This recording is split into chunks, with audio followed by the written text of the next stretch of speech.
थक कर ना बैठ ऐ मंजिल के मुसाफिर, थक कर ना बैठ ऐ मंजिल के मुसाफिर, मंजिल भी मिलेगा और मिलने का मज़ा भी आएगा। तो दोस्तों हम बात करेंगे पिछली क्लास की तरह आज भी बहुत ही ज़्यादा मोस्ट इंपॉर्टेंट क्वेश्चंस की। तो उससे पहले दोस्तों आप सभी को गुड मॉर्निंग, राम राम, जय श्री कृष्ण, राधे राधे, जय महाकाल। तो पिछले क्लास की तरह आज भी बहुत ज़्यादा मोस्ट इंपॉर्टेंट होने वाले हैं। अगर पीडीएफ चाहिए तो वीडियो के नीचे डिस्क्रिप्शन में लिंक दिया गया है टेलीग्राम का, वहाँ से आप जाके ज्वाइन करें और पीडीएफ भी डाउनलोड कर सकते हैं। इसके अलावा और कई सारी जानकारियाँ ई बुक्स वगैरह सब वहाँ पे प्रोवाइड करा दिया गया है, वह भी जाके डाउनलोड करें। प्रैक्टिस सेट, करंट अफेयर इत्यादि सब।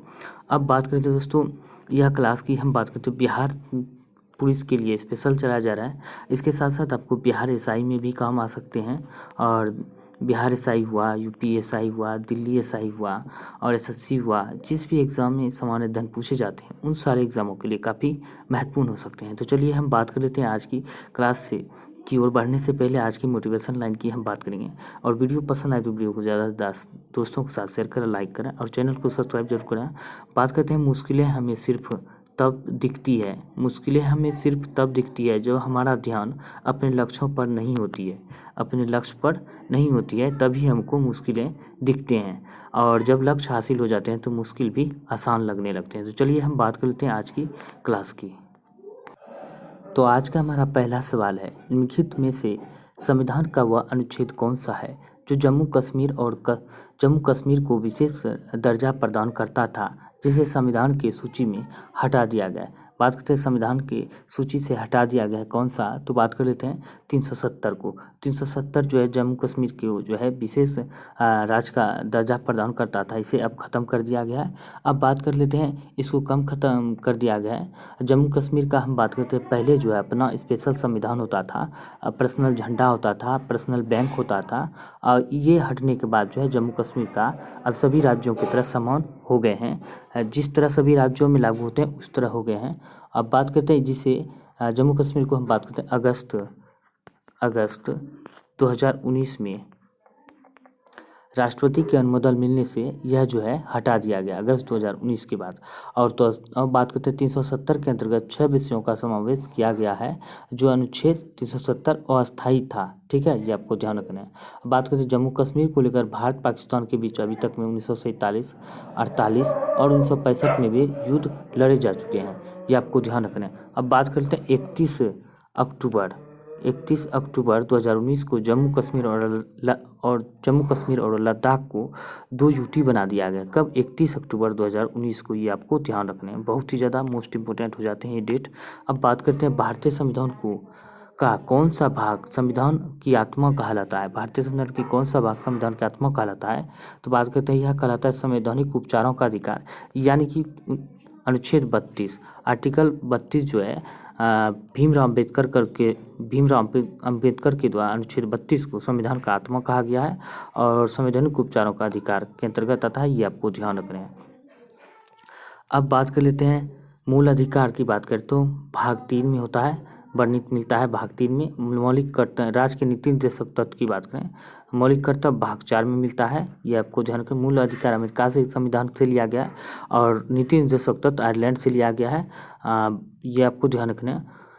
अब बात करें प्रस्तावना, तो लिया गया अमेरिका से, प्रस्तावना की भाषा ऑस्ट्रेलिया से लिया गया, ये आपको ध्यान रखना है। अब बात कर लेते हैं क्लोरोफॉर्म का प्रयोग किस रूप में किया जाता है। क्लोरोफॉर्म का उपयोग की बात करें तो किस रूप में किया जाता है, तो हम बात कर लेते हैं यह किया जाता है निश्चेतक के रूप में, यानी कि 20 का सेंसर हो जाएगा। बात करते हैं सीडेराइट किसका अयस्क है, सीडेराइट की हम बात करें तो आयरन का अयस्क है, ये आपको ध्यान रखना है। अब बात करते हैं एल्युमिनियम का क्या होता है, बॉक्साइट होता है, ये आपको ध्यान रखना है। अब बात करते हैं नेक्स्ट की, उपभोक्ता जागरण के लिए भारत सरकार का सबसे प्रचलित नारा क्या है, तो सबसे प्रचलित नारा आपको पता ही है, जागो ग्राहक जागो, यानी कि इसका नारा है, तो ये इसका सही आंसर हो जाएगा। अब यहाँ पे दिया गया 6 नंबर क्वेश्चन अंग्रेजी दिया गया। अंग्रेजी में हम बात करते हैं, choose the correct option from the following on who denies बोडली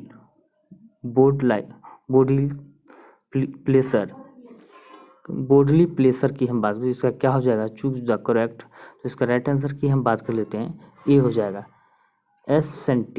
एसेंटिक हो जाएगा। तो यानी कि एसेंटिक का मतलब साधु अथवा जिसने सांसारिक सुविधा को त्याग दिया है उसे एसेंटिक कहा जाता है, तो ए इसका सही आंसर हो जाएगा। अब बात करते हैं सेवन्थ क्वेश्चन की। तो यहाँ पे दिया है translation the flowing sentence into English, यानी कि आपको इंग्लिश का इसमें जो है इंग्लिश में सेंटेंस आपको ट्रांसलेट करना है कि इनमें से कौन सा सही ट्रांसलेट है। मैं तुम्हें यह पुस्तक देने आया हूँ, तो इसका सही ट्रांसलेट क्या हो जाएगा? I have come to give you this book, यानी कि 20 का आंसर हो जाएगा। अब यहाँ पे देगा चूज द करेक्ट प्रीपोजिशन की हम बात करें to complete the phrase he was knocked dash by a bus. तो इसका जो है प्रीपोजिशन जो है करेक्ट आपको चुन के बताने हैं, तो क्या होगा? डाउन हो जाएगा। ही वाज क्नोकनेड डाउन बाय ए बस। अब बात करते हैं चूज द बेस्ट सफिक्स, यानी कि द रिवर इज फैंथम डैश। तो इसका सफिक्स जो हो जाएगा करेक्ट क्या हो जाएगा? तो बी हो जाएगा लेस, फैंथोन लेस। बात करें choose the Rongli spelled word, किसका स्पेल जो है रॉन्ग है, तो बात करते हैं इस सी नंबर जो है गलत है, बाकी सभी सही है। अब बात करते हैं नेक्स्ट की। यहाँ पे दिया गया है 7 परीक्षणों का माध्य 18 होता है, तो क्या करने हैं? 7 परीक्षणों का माध्य 18 को जोड़ गुने कर देना है, 7 गुने 18 तो कितना हो जाएगा? 126 हो गया, 126 हो गया। अब यहाँ पे दिया गया है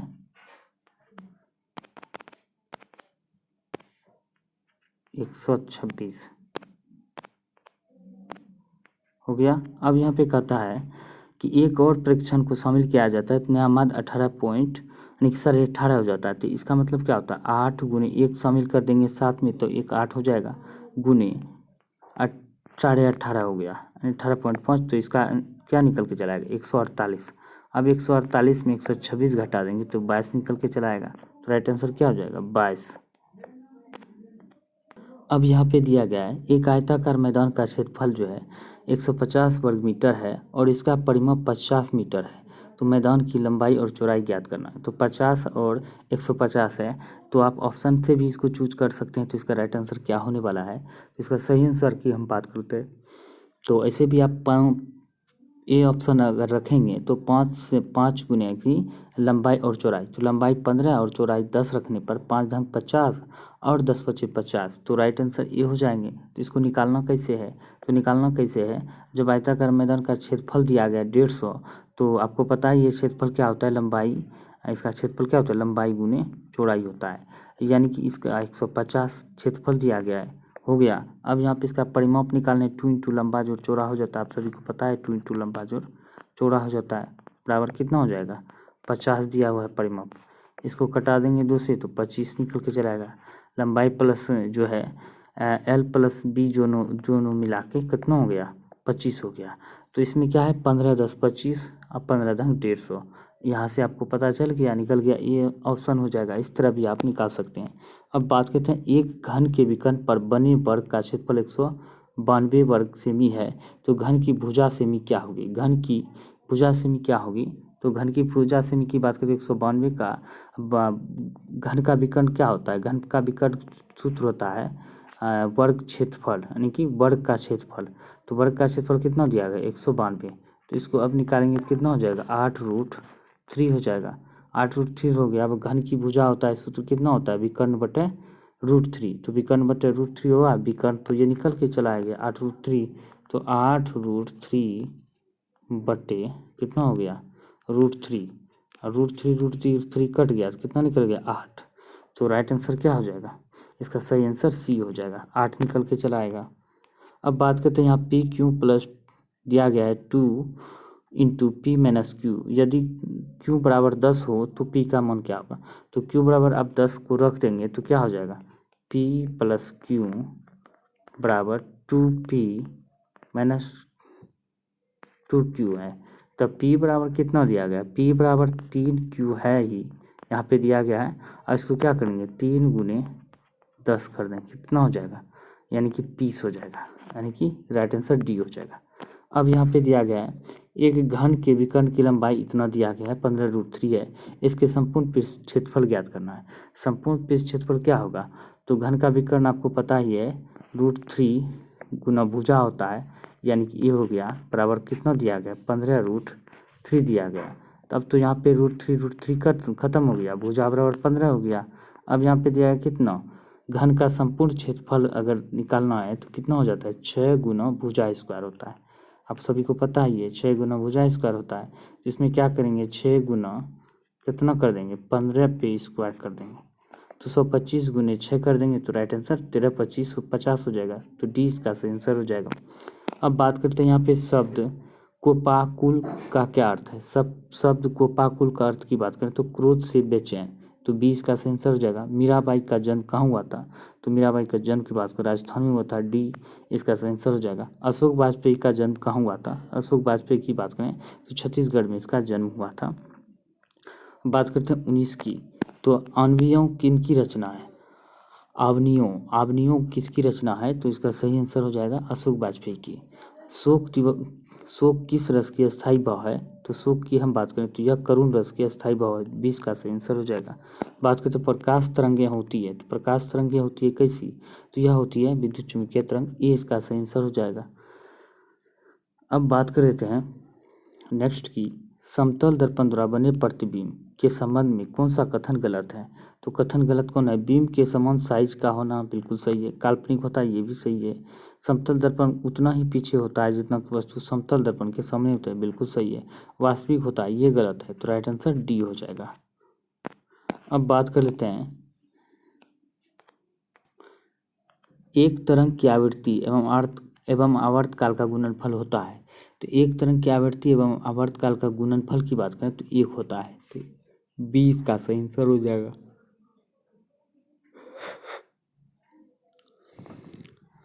अब बात करते हैं ध्वनि का वेग एवं परम ताप से संबंध है, तो ध्वनि का वेग एवं परम ताप की हम बात करें तो भी डायरेक्टली प्रोपोर्शनल √100t होता है, तो 20 का सही आंसर हो जाएगा। अब बात कर लेते हैं घर्षण गुणक का मौन सदा रहता है, तो घर्षण गुणक का मौन सदा हम बात करें तो क्या होता है, ए इसका सही आंसर हो जाएगा। घर्षण गुणक का मौन की बात करें ए इसका सही आंसर हो जाएगा, ये आपको ध्यान रखना है। अब बात कर लेते हैं अंतरिक्ष बल के उदाहरण है असंरक्षित बल, और संरक्षित बल के उदाहरण क्या है, तो इसका उदाहरण की हम बात कर लेते हैं तो उपयुक्त दोनों यानी कि घर्षण बल और श्यान बल दोनों हो जाएंगे, सी इसका आंसर हो जाएगा। बात करें जब पिंड वृत्ताकार मार्ग पर स्थिर कोणीय वेग से गतिमान है तब कोणीय त्वरण का मान होगा, तो तब कोणीय त्वरण का मान की बात करें तो 0 हो जाएगा, ए इसका सही आंसर हो जाएगा। अब बात करते हैं एक साइकिल मोड़ पर गति करते समय संतुलित रहती है, तो कब संतुलित रहती है, तो कोरियोलिसिस त्वरण के कारण जो है संतुलित रहती है, डी इसका सही आंसर हो जाएगा। बल का आघूर्ण पैमाना है, तो बल का आघूर्ण पैमाना की बात करें तो क्या हो जाएगा, पिंड को घुमाने की क्षमता का जो है बल आघूर्ण का पैमाना होता है। बात करते हैं नेक्स्ट की, एक युग्म बना होता है, तो एक युग्म की हम बात करें तो बना होता है किसका, तो समान परिमाण के दो भिन्न समांतर बलों का, तो सी इसका सही आंसर हो जाएगा। बात करते हैं एक देश के समान निवासियों और उनकी संपत्तियों द्वारा उत्पादित सभी अंतिम वस्तुओं और सेवाओं का मूल्य कहलाता है, चाहे देश के बाहर या भीतर उत्पादन किया गया हो, तो राइट आंसर क्या हो जाएगा, तो सकल राष्ट्रीय उत्पाद हो जाएगा, ये इसका सही आंसर हो जाएगा। भारत में राष्ट्रीय और प्रति व्यक्ति आय पर रिपोर्ट देने के लिए निम्नलिखित में से कौन जिम्मेदार है, तो सांख्यिकी और कार्यक्रम कार्यान्वयन मंत्रालय जिम्मेदार होते हैं, तो डी इसका सही आंसर हो जाएगा। 8 से 10 जनवरी 2023 तक 17वां प्रवासी भारतीय दिवस सम्मेलन कहाँ आयोजित किया गया था, तो इसका सम्मेलन की हम बात करें तो ये इंदौर में आयोजित किया गया था, ये आपको ध्यान रखना है। अब बात करते हैं प्रवासी भारतीय दिवस सम्मेलन 2023 का थीम यानी कि विषय क्या था, प्रवासी भारत के लिए विश्वसनीय भागीदार, प्रवासी भारतीयों के लिए विश्वसनीय भागीदार, ये आपको ध्यान रखना है। अब बात करते हैं प्रवासी भारतीय दिवस के जो मुख्य अतिथि बन के आए थे वो कौन थे, तो इसका कमेंट करके आपको जवाब कमेंट बॉक्स में ज़रूर दें। अब बात करते हैं नेक्स्ट की, अब बात करते हैं निम्नलिखित में से कौन सा अप्रत्यक्ष कर है, तो अप्रत्यक्ष कर की हम बात करें तो कौन है, तो इसका सही आंसर की हम बात करें तो बी जो है अप्रत्यक्ष कर है, बाकी सभी के सभी प्रत्यक्ष कर हैं। तो प्रत्यक्ष कर की हम बात करें तो कौन कौन हो जाते हैं, तो प्रत्यक्ष कर आयकर, निगम कर, संपत्ति कर, उपहार कर, व्यय कर, ब्याज कर होता है। और प्रत्यक्ष की कर की हम बात करते हैं सीमा शुल्क, केंद्रीय उत्पाद शुल्क, सेवा कर आदि जो है और प्रत्यक्ष कर होता है। निगम कर को कंपनी कर भी कहा जाता है। ये आपको ध्यान रखना, निगम कर को कंपनी कर भी कहा जाता है। तो 20 का सही आंसर हो जाएगा। बैंकों की अपनी तरल परिसंपत्तियों और कुल जमा के बीच एक निश्चित अनुपात बनाए रखने की आवश्यकता है, यह अनुपात कहलाता है। तो यह अनुपात क्या कहलाता है? तो सर्वाधिक तरल निधि अनुपात यानी कि SLR कहलाता है। ये आपको ध्यान रखना है। अब बात करते हैं नेक्स्ट की। मुद्रास्फीति कम करने के लिए निम्नलिखित में से किन उपायों का उपयोग नहीं किया जा सकता है? तो किन उपायों का जो उपयोग नहीं किया जा सकता है, तो बात करते हैं रिवर्स रेपो दर में वृद्धि जो है यह नहीं किया जा सकता है। तो राइट आंसर डी हो जाएगा। 8 मूल उद्योगों के सूचकांक यानी कि इंडेक्स ऑफ 8 कोर इंडस्ट्रीज में निम्नलिखित में से किस को सर्वाधिक महत्व दिया गया है? तो 8 मूल उद्योग होते हैं, इसका सूचकांक होते हैं, इनमें से सर्वाधिक महत्व जो है 8 में से किस उद्योग को दिया गया है? तो बात करते हैं विद्युत उत्पादन को दिया गया है। तो 8 मूल उद्योग कौन कौन से होते हैं? तो आपको नोट कर लेने हैं। पेट्रोलियम उद्योग, विद्युत उद्योग, इस्पात, कच्चा तेल और प्राकृतिक गैस, सीमेंट उद्योग, उर्वरक, कोयला उद्योग, ये सारे के सारे हम बात करते हैं 8 मूल उद्योग होते हैं। ये आपको ध्यान रखें। अब बात कर लेते हैं नेक्स्ट की। माउंटबेटन योजना क्या है? तो माउंटबेटन योजना की बात करें तो यह भारत विभाजन की मांग को स्वीकार करना के लिए यह योजना बनाई थी। तो सी इसका सही आंसर हो जाएगा। बात करते हैं नेक्स्ट की। किस आंदोलन को लोकप्रिय बनाने हेतु बच्चों ने वानर सेना तथा लड़कियों ने मंजरी सेना का गठन किया था? तो राइट आंसर की बात करते हैं सविनय विज्ञान आंदोलन को लोकप्रिय बनाने के लिए। सी इसका सही आंसर हो जाएगा। बात करें दक्षिण पूर्व एशिया में विश्व की आधी से अधिक जनसंख्या क्यों मिलती है? तो हम बात करते हैं क्यों मिलती है, तो यहाँ के मैदान उपजाऊ जलोढ़ मिट्टी से बने होते हैं। तो राइट आंसर डी हो जाएगा। ज्वारीय वन का सर्व प्रमुख वृक्ष कौन सा है? तो ज्वारीय वन का जो सर्व प्रमुख वृक्ष की बात करें तो सुंदरी वन होता है। तो ये पश्चिम बंगाल में ज़्यादा पाए जाते हैं क्योंकि वहाँ जो है विश्व का सबसे बड़ा डेल्टा बनते हैं। ये आपको ध्यान रखना है। और भारत का सबसे बड़ा जो है वेटलैंड भी वही है, आर्द्रभूमि वही है। ये आपको ध्यान रखना है। रेगुर मिट्टी का रंग काला होता है क्यों? क्योंकि इसका हम बात करें तो काला होने का वजह है यह बेसाल्ट चट्टान से निर्मित होता है। किससे? बेसाल्ट चट्टान से। अब बात करते हैं रेगुर मिट्टी पाया जाता है कहाँ कहाँ पर? महाराष्ट्र, गुजरात, मध्य प्रदेश, कर्नाटक आदि में रेगुर मिट्टी पाए जाते हैं जो कि कपास की खेती के लिए काफ़ी महत्वपूर्ण होते हैं। अवसादी चट्टान की बात करें तो अवसादी चट्टान जो है यानी कि इसमें जो है प्रजार चट्टान पाए जाते हैं, इसी में कोयला, खनिज तेल आदि सब पाए जाते हैं। ये आपको ध्यान रखना है। भारत में सर्वाधिक क्षेत्र पर जलोढ़ मिट्टी पाए जाते हैं। ये आपको ध्यान रखना है। उसके बाद लाल, उसके बाद काली मिट्टी पाई जाती है।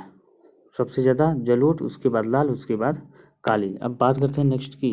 हॉकी की गेंद का रंग कैसा होता है? तो हॉकी की गेंद रंग की बात करें तो यह कैसा होता है? तो सफ़ेद होता है। तो डी इसका सही आंसर हो जाएगा। हॉकी, भारतीय हॉकी संघ की स्थापना 1925 में हुआ था। ये आपको ध्यान रखना है। अब बात करते हैं हॉकी गेंद का वजन कितना होता है? 155 से 163 ग्राम होता है। 155 से 63 ग्राम होता है। ये आपको ध्यान। हॉकी भारत और पाकिस्तान का राष्ट्रीय खेल है। हॉकी का मुख्यालय की बात करते हैं, हॉकी संघ की मुख्यालय नई दिल्ली में है और हॉकी को ओलंपिक में 1908 ईस्वी में शामिल किया गया था। ये आपको ध्यान रखना है। बात करते हैं स्वर्ण कमल पुरस्कार का संबंध किससे है? तो स्वर्ण कमल पुरस्कार की बात करें तो यह फिल्म से है। तो इसका राइट आंसर बी हो जाएगा। अब बात कर लेते हैं बाउल किस राज्य का लोक नृत्य है? तो बाउल की बात करें तो पश्चिम बंगाल का राज्य का लोक नृत्य है। अब बात करते हैं उड़ीसा की बात करें तो क्या हो जाएगा? उड़ीसा का उड़िया हो जाएगा। बात करते हैं केरल का कथकली, मोहिनीअट्टम, ये सारे के सारे हम बात करते हैं। केरल का हो जाता है डांडिया, गुजरात का हो जाता है, उत्तर प्रदेश का झूला हो जाता है और कर्नाटक का यक्षगान होता है। ये आपको ध्यान रखना है। अब बात करते हैं हड़प्पा संस्कृति में से किसके समकालीन थी? तो यह समकालीन थे किसके? तो यह बात करते हैं कांस्ययुगीन यानी कि डी इसके आंसर सही हो जाएंगे। बात करते हैं निम्नलिखित में से कौन जैन धर्म का महत्वपूर्ण सिद्धांत है? तो जैन धर्म का महत्वपूर्ण सिद्धांत शादवाद है। ये आपको ध्यान रखना है। महावीर का जन्म की बात करते हैं कुंडग्राम में हुआ था। वर्धमान महावीर के बचपन का नाम वर्धमान था।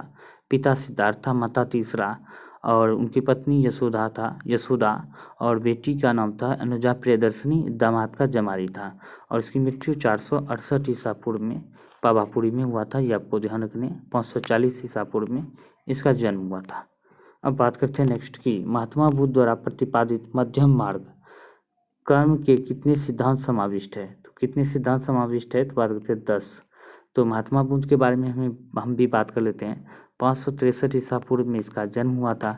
इसका जन्म लुम्बिनी में नेपाल में हुआ था। गौतम बुद्ध के बचपन का नाम सिद्धार्थ था। इसकी माता का नाम महामाया, पिता का नाम शुद्धोधन और गौतम बुद्ध की पत्नी का नाम यशोधरा, पुत्र का नाम राहुल और घोड़ा का नाम कत्थक था और सारथी का नाम चन्नव था।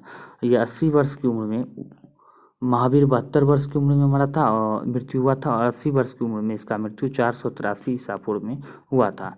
और गृह त्याग का प्रतीक चिन्ह घोड़ा था और इसके ज्ञान का प्रतीक चिन्ह बोधि वृक्ष था, यानी कि पीपल वृक्ष। अब बात करते हैं पर्वत शिलाओं को काटकर मंदिर निर्माण का सर्वश्रेष्ठ कला का विकास किसने किया था। तो यह विकास सर्वश्रेष्ठ कला का विकास की बात करते हो राष्ट्रकूटों ने किया था। ये इसका सही आंसर हो जाएगा। दिल्ली सल्तनत पर कुल कितने वंशों ने शासन किया था। दिल्ली सल्तनत की हम बात करें कुल 5 वंशों ने शासन किया था। कौन कौन था? गुलाम वंश, खिलजी वंश, तुगलक वंश, सैयद वंश और लोदी वंश। अब बात करते हैं विस्तारित मिशन इंद्रधनुष का संबंध इनमें से किससे है। तो इंद्रधनुष की हम बात करते हैं विस्तारित मिशन की बात करें तो घातक बीमारियों की रोकथाम हेतु टीकाकरण चला, यानी कि इंद्रधनुष का हम बात करें तो टीकाकरण से मिशन इंद्रधनुष का संबंध। क्वेश्चन कई बार पूछे गए एग्जाम में। अगर मिशन लग गया तो वो हो गया टीकाकरण से। अगर इंद्रधनुष योजना की बात करें तो ये क्या हो जाता है? बैंकिंग क्षेत्र से। अगर योजना कहे तो बैंकिंग क्षेत्र से, मिशन कहे तो टीकाकरण से। ये आपको ध्यान रखना है। अब बात करते हैं 30 से 40 डिग्री के बीच स्थित अस्थाई दाब की पट्टी को क्या नाम दिया जाता है। अस्थाई दाब की पट्टी को हम बात करते हैं, नाम दिया गया अस्वक्षांश। 30 से 40 डिग्री स्थित बीच में। अब बात करते हैं जनवरी 2023 में ताड़ के पत्तों की पांडुलिपियों का दुनिया का पहला संग्रहालय कौन राज्य में बनाया गया। तो दुनिया का पहला संग्रहालय की हम बात करें तो किस राज्य में बनाया गया है। तो यह बनाया गया है तो केरल में। ये आपको ध्यान रखना है। निम्नलिखित में से वायुमंडल की किस पेटी को घोड़े के अक्षांश के नाम से जाना जाता है। तो हम बात करते हैं घोड़े के अक्षांश के नाम से जाना जाता है उपोष्ण उच्च वायुदाब पेटी को। तो ये इसका सही आंसर हो जाएगा। अब बात कर लेते हैं समुद्र की गर्म धाराएं हैं। तो समुद्र की गर्म धाराएं की बात करें तो ध्रुवों की ओर जाती है। किसकी ओर? समुद्र की गर्म धाराएं ध्रुवों की ओर जाती है। तो सी इसका सही आंसर हो जाएगा। अब बात करते हैं नेक्स्ट की विश्व मानवाधिकार दिवस किस तिथि को मनाया जाता है। तो हम बात करते हैं 10 दिसंबर को विश्व मानवाधिकार दिवस मनाया जाता है। मानव एकता दिवस 20 दिसंबर को मनाया जाता है। ये आपको ध्यान रखना है। और 16 अक्टूबर को विश्व खाद्य दिवस मनाया जाता है। 16 सितंबर को अंतर्राष्ट्रीय ओजोन दिवस के रूप में मनाया जाता है। अब बात करते हैं पोंगल क्या है। तो पोंगल की हम बात करें तो पोंगल एक तरह से क्या है, तो एक तरह से फसलों का त्यौहार है। तो इसका आंसर हो जाएगा जो कि कहाँ पे मनाया जाता है। पोंगल तमिलनाडु का प्रमुख त्यौहार है। ओणम केरल का त्यौहार है और दुर्गा पूजा बंगाल का है। छठ पूजा बिहार का है। नौकायन बिहार की बात, केरल का उत्सव है। पतंग की बात करें तो गुजरात का प्रमुख उत्सव है। सूर्य की सबसे अधिक तिरछी किरणें कहाँ पड़ती है। तो हम बात करते हैं यह पड़ती है ध्रुवों पर। तो 20 का सही आंसर हो जाएगा। ध्रुवों पे हम बात करते हैं 6 महीने का दिन होता है और 6 महीने का रात होता है। ये आपको ध्यान रखना। 6 महीने दिन, 6 महीने रात। अब बात करते हैं नेक्स्ट की उत्तर भारत में चक्रवातीय वर्षा किस मौसम से में होती है। तो हम बात करते हैं यह जो होती है तो किस मौसम में, तो जाड़े के मौसम में। जाड़े के मौसम में कहाँ वर्षा होती है। तो जाड़े के उत्तर भारत में बात करें तो यह जो वर्षा होती है तो पंजाब, राजस्थान, हरियाणा, उत्तर प्रदेश, बिहार यदि जाड़े के मौसम में वर्षा होती है। ये आपको ध्यान रखना है। यानी कि उत्तर भारत में चक्रवातीय वर्षा किस मौसम के कारण होता है। तो यह होता है जाड़े के मौसम में। तो ये आपको ध्यान कहाँ कहाँ होता है ये आपको बता चुके हैं। अब बात करते हैं नेक्स्ट की अंतर्राष्ट्रीय महिला दिवस 2023 का थीम क्या है। तो इसका थीम की बात करते हैं एम्बेरेस इक्विटी। एम्बेरेस इक्विटी की बात करते हैं इसका सी सही आंसर हो जाएगा। संप्रभुता का मूल शब्द क्या है। तो संप्रभुता का मूल शब्द की बात करते हैं सुपर एनएस है। सुपर एनएस यानी कि 20 का आंसर हो जाएगा। एक सामान्य शुष्क सेल में विद्युत अपघटय होता है। तो विद्युत अपघटय की बात करें तो क्या हो जाएगा सल्फ्यूरिक क्लोराइड यानी कि अमोनियम क्लोराइड हो जाएगा। सी इसका आंसर हो जाएगा। अब बात करते हैं नेक्स्ट की प्लास्टर ऑफ पेरिस का सूत्र क्या होता है। तो प्लास्टर ऑफ पेरिस का सूत्र की बात करें तो इसका राइट आंसर क्या हो जाएगा बी और सी, यानी कि CaSO4 हाफ H2O भी होगा और 2CaSO4 इंटू H2 होगा, यानी कि डी इसका आंसर हो जाएगा। वायु एक क्या है, वायु एक मिश्रण है, क्या है, समांगी मिश्रण, यानी कि डी इसका सी इसका आंसर हो जाएगा। जल क्या है, यौगिक है, ये आपको ध्यान रखना है। अब बात कर लेते हैं व्यंजक चूर्ण के लिए कौन औसत है, व्यंजक चूर्ण के लिए कौन सा औसत है, तो हल्के पीले रंग का चूर्ण जो है ये औसत है, तो 20 का आंसर हो जाएगा।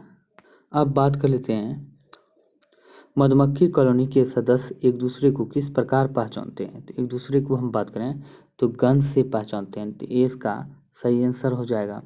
अब बात करते हैं शहद का प्रमुख घटक क्या होता है, शहद का प्रमुख घटक की बात करें तो क्या हो जाएगा, फ्रुक्टोज, डी इसका आंसर हो जाएगा। वृक्षों से पुराने पत्ते का गिरना दर्शाता है, तो वृक्षों के पुराने पत्ते का गिरना क्लोरोफिल में मैग्नीशियम की कमी हो जाता है, ये इसका सही आंसर हो जाएगा। वर्तमान प्रमाण के अनुसार पृथ्वी पर सर्वप्रथम किस जीव का उद्गम हुआ, तो किस जीव का उद्गम हुआ, तो बात करते हैं यार जलीय जीव का हुआ है, 20 का सही आंसर हो जाएगा। लैटिन शब्द मैंडेमस यानी कि परमादेश का अर्थ क्या होता है, तो हम आदेश देते हैं, तो ये इसका सही आंसर हो जाएगा। अब बात करते हैं नेक्स्ट की जीवन चक्र की दृष्टि से पौधे का सबसे महत्वपूर्ण अंग है, तो पौधे का सबसे महत्वपूर्ण अंग की बात करते हैं पुष्प है, ये इसका सही आंसर हो जाएगा। डॉल्फिन वर्गीकृत किए जाते हैं, तो यह किया जाता है किसमें, स्थनी में, तो डी इसका सही आंसर हो जाएगा। प्रकाश संश्लेषण प्रक्रिया के लिए अनिवार्य कच्ची सामग्री क्या होता है, तो यह हो जाएगा ऊपरी में से सभी, यानी कार्बन डाइऑक्साइड, जलवाष्प, जल, सूर्य प्रकाश और क्लोरोफिल, सभी के सभी सही हो जाएंगे। बात करते हैं निम्नलिखित में से कौन सा वसा पाचक एंजाइम है, तो वसा की हम बात करें पाचक एंजाइम की तो लाइपेज, यानी कि डी इसका आंसर हो जाएगा। निम्न में से कौन सा राज्य अनिवार्य अंग नहीं है, तो कौन सा राज्य का अनिवार्य अंग नहीं है, तो बात करते हैं क्या नहीं है, तो प्रजातंत्र, यानी कि सी इसका सही आंसर हो जाएगा। अब बात करते हैं प्रसिद्ध पुस्तक स्पिरिट ऑफ लॉज निम्न में से किस सिद्धांत का प्रतिपादन किया गया है, प्रसिद्ध पुस्तक स्पिरिट ऑफ लॉज में किस सिद्धांत का प्रतिपादन किया गया है, तो हम बात करते हैं इसमें शक्ति पृथक्करण का सिद्धांत प्रतिपादन किया गया है, ये इसका सही आंसर हो जाएगा। अब बात करते हैं भारत का प्रधानमंत्री है, भारत का प्रधानमंत्री क्या होता है, तो यह नियुक्त होता है, ये आपको ध्यान रखना है, और लोकसभा के बहुमत दल का नेता भी होता है, ये आपको ध्यान रखना है। बात करते हैं भारत में किस वर्ष लेखांकन को लेखा परीक्षण से पृथक किया गया है, तो किस वर्ष किया गया है, तो बात करते हैं 1976 में किया गया, ये इसका सही आंसर हो जाएगा। अब बात कर लेते हैं अश्रु गैस है, तो अश्रु गैस की हम बात करें तो क्या हो जाएगा, यह क्लोरीन है, अश्रु गैस क्या है, क्लोरीन है। अब बात करते हैं यहाँ पे बात करेंगे पुलिस द्वारा जो है भीड़ को तितर बितर करने के लिए जो है यानी कि इसका प्रयोग किया जाता है, ये भी आपको ध्यान रखने हैं। अमोनिया अश्रु गैस का सर्वप्रथम प्रयोग हम बात करते हैं प्रथम विश्व युद्ध में भी किया गया था, ये भी आपको ध्यान रखना है। अब बात करते हैं प्राकृतिक रबर किसका बहुलक है, तो आइसोप्रीन का है, ये इसका सही आंसर हो जाएगा। अब बात करते हैं मैथ की, दो शंकुओं के आयतनों का अनुपात 1:4 है, उनके व्यास 4:5 के अनुपात में उनकी ऊंचाई का अनुपात ज्ञात करें, तो आपको क्या करने हैं, तो शंकु का जो है क्या होता है आयतन, 1/3 pi square H, 1/3 pi square H, 1/3 pi R square H, ऐसे करके दो नीचे में भी हम लिख देंगे 1/3 पाई आर स्क्वायर एच, तो क्या कितना दिया गया 1/4 दिया, 1/4 कर देंगे। अब इसको ऊंचाई में इस पे बैठा देंगे, बैठाने के बाद कितना हो जाएगा 16/25, यानी कि H1 और H2 हो जाएगा। तो इसको हम कटाएंगे तो क्या हो जाएगा, इसको कटाने के बाद क्या होंगे 16/25 है। अब क्या करेंगे इसको, तो इसको करने के बाद क्या होगा 1/4 गुने 25/16 हो जाएगा। इसको जब हम कटाएंगे तो राइट आंसर 25/64, यानी कि 25:64, डी इसका सही आंसर हो जाएगा। अब यहाँ पे दिया गया कितना, यहाँ पे देख सकते हैं दिया गया है 10/5 और 10/25 10/45, आप सभी को पता ही है 10/5 और 10/50 देंगे 90 हो जाएगा, तो मान 1 हो जाएगा। उसी तरह 10/65 का मान 1 हो जाएगा और 10/45 का मान ऑलरेडी 1 होता है, तो 1 गुने 1 गुने 1 बराबर क्या हो जाएगा 1, सी इसका आंसर हो जाएगा। अब बात करते हैं यदि x² + 1/16x² बराबर 19/2 हो जाता है, तो 2x² - 1 2x का मान ज्ञात करें, तो इसका मान आपको ज्ञात करना है तो क्या हो जाएगा, आप सभी जानते हैं कि x² + 1/16x² बराबर 19/2 दिया गया है, ठीक है।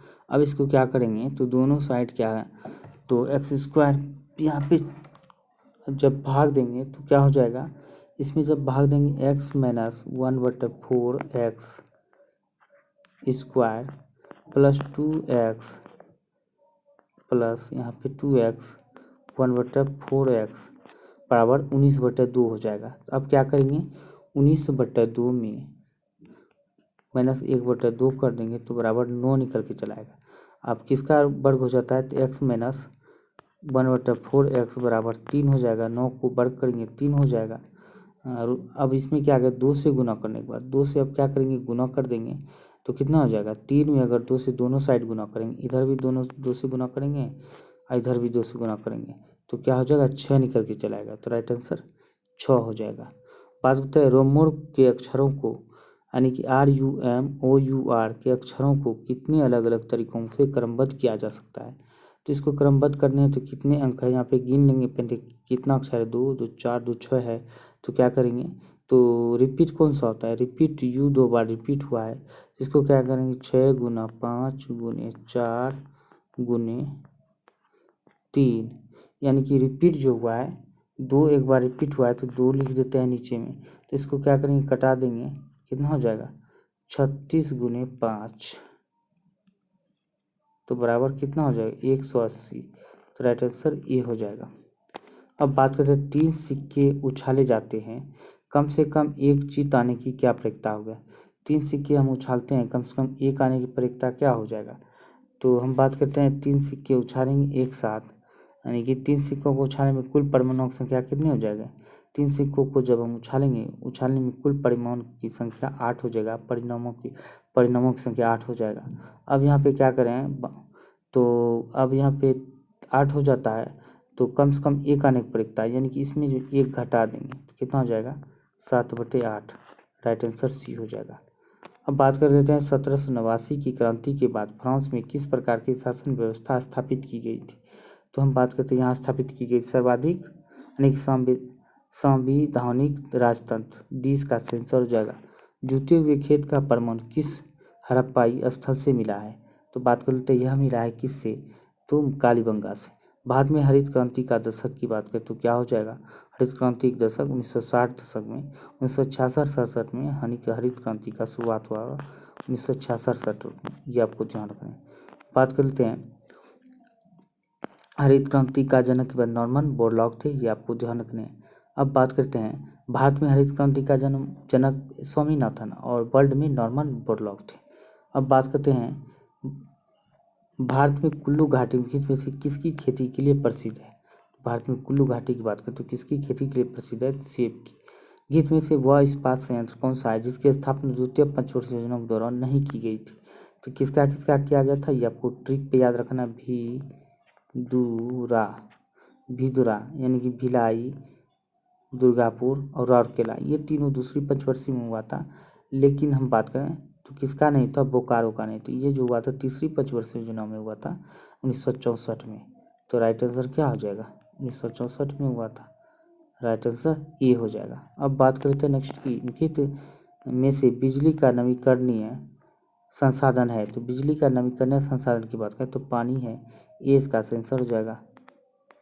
अब बात करते हैं ब्रोमीन होती है, तो ब्रोमीन की हम बात करते हैं क्या होती है, लाल द्रव होती है। तो लाल द्रव क्या होती है, ब्रोमीन, ये आपको ध्यान रखना है। इनमें से किस देश की क्रिकेट टीम ने एशिया कप 2022 का श्रृंखला जीता है। तो एशिया कप 2022 की हम बात करें तो किसने जीता है, श्रीलंका ने जीता है, किसको, पाकिस्तान को हराकर। इनमें से किस राज्य की सरकार ने इंदिरा गांधी शहरी रोजगार योजना शुरू किया है। तो बात करते हैं यह शुरू किया है राजस्थान के द्वारा। अंतर्राष्ट्रीय न्यायालय के न्यायाधीशों का निर्वाचन कौन करता है। तो इसका निर्वाचन की बात करें तो यह महासभा तथा सुरक्षा परिषद संयुक्त रूप से करते हैं। तो 20 का सही आंसर हो जाएगा। अब बात कर लेते हैं, यहाँ पे इंग्लिश दिया गया है तो choose the correct passive from the following, यानी पैसिव फ्रॉम में आपको चुनना है तो किसका, please help her.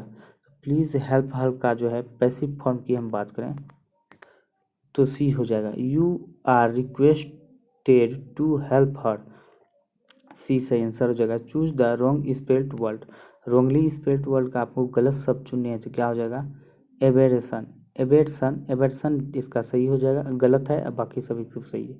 Select the most appropriate meaning of the given idiom. Idiom आपको बताने किसका, to break up the wrong tree, to break up the wrong tree, तो राइट आंसर क्या हो जाएगा, to be wrong about the reason for something, यानी कि B इसका आंसर हो जाएगा। बात करते हैं चूज द, यहाँ पे choose the grammatical wrong part in the following, यानी कि आपको रॉन्ग चुनने हैं, किस पार्ट में ग्रामेटिकल एरर है। We will have to walk, no since we had miss the bus, तो क्या हो जाएगा इसका सही आंसर, सिंस वी हैड, यानी कि इस पार्ट में जो ग्रामेटिकल एरर है, सिंस वी हैड, यानी कि ये जो पार्ट है गलत है, यानी कि सी इसका आंसर हो जाएगा। अब बात करें पीताम्बर निम्न में से किस समास का उदाहरण है। पीताम्बर की बात करें तो किस समास का उदाहरण है, कर्मधारय समास का, क्या हो जाएगा पीताम्बर का, पीत है अंबर, यानी कि पीला है जिसका वस्त्र वो है पीताम्बर, यानी कि जैसे कि नीला है कमल, यानी कि नीला है जो कमल, चंद्र के समान जिसका है मुख, ये सारे के सारे जो है कर्मधारय समास के उदाहरण होते हैं। द्वंद्व समास जिसका दोनों पद प्रधान होता है, और तत्पुरुष समास की बात करें जो कि किसी दूसरे अर्थ, किसी यानी कि मेन शब्द को छोड़कर कोई तीसरा अर्थ बतावे उसे तत्पुरुष समास कहते हैं। तो बात करते हैं दोस्तों आज के लिए इतना ही। अगर वीडियो पसंद आए तो वीडियो को लाइक करें, शेयर करें, चैनल को सब्सक्राइब जरूर करें। मिलते हैं अगले वीडियो में, तब तक के लिए जय हिंद जय भारत।